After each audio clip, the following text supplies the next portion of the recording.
Base quantities और drive quantities क्या होती है। बेस क्वांटिटीज से ही मिलके ड्राइव क्वांटिटी बनती है। तो 7 बेस क्वांटिटी हैं जिनसे मिलके ड्राइव क्वांटिटी बनती है। तो अब 7 कौन कौन सी है? Length, mass, time, electric current, intensity of light, temperature और अमाउंट ऑफ सब्सटेंस। इनके सिंबल क्या है? लेंथ का सिंबल L होता है, मास का M, टाइम का T, इलेक्ट्रिक करंट I होता है इसका symbol, intensity of light L होता है, टेम्परेचर का सिंबल T है, अमाउंट ऑफ सब्सटेंस का N। इनकी यूनिट्स क्या है? लेंथ मीटर में मेजर किया जाता है तो मीटर इसकी यूनिट है, मास किलोग्राम में, टाइम सेकंड में, इलेक्ट्रिक करंट ए से यानी ए एम्पियर, एम्पियर इसकी यूनिट है, इंटेंसिटी ऑफ लाइट सीडी मतलब कैंडिला इसकी यूनिट है, टेम्परेचर के मतलब केल्विन इसकी यूनिट है, मोल अमाउंट ऑफ सब्सटेंस मोल इसकी यूनिट होगी। तो ये सबसे ज्यादा इस्तेमाल आता है केमिस्ट्री में। इन्हीं क्वांटिटीज से मिलके ये क्वांटिटीज बनती हैं, इसीलिए इनको ड्राइव क्वांटिटी कहा जाता है। Speed, velocity, force, acceleration etcetera.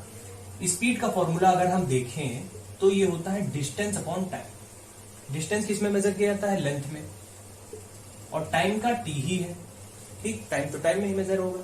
तो लेंथ और टाइम के कॉम्बिनेशन से, लेंथ और टाइम के कॉम्बिनेशन से स्पीड का फॉर्मूला बना, तो इसीलिए ड्राइव क्वांटिटीज में आएगा। लेंथ और टाइम के कॉम्बिनेशन से स्पीड का फॉर्मूला बना, तो इसीलिए ये ड्राइव क्वांटिटी। दो बेस क्वांटिटी से मिलकर एक क्वांटिटी बनी, इसीलिए इसको ड्राइव क्वांटिटी कहेंगे। वेलोसिटी क्या है? Displacement upon time. डिस्प्लेसमेंट भी लेंथ में मेजर होगा, टाइम टी में ही, तो यानी वो भी क्या है? ड्राइव क्वांटिटी हो गया। Force, mass into acceleration. Acceleration क्या होता है? The rate of change in velocity. The rate of change in velocity क्या है? एक्सेलरेशन। तो वेलोसिटी में कितना चेंज है? वेलोसिटी का फॉर्मूला क्या? Displacement upon time. क्या हो रहा है? ये भी एक ड्राइव क्वांटिटी है।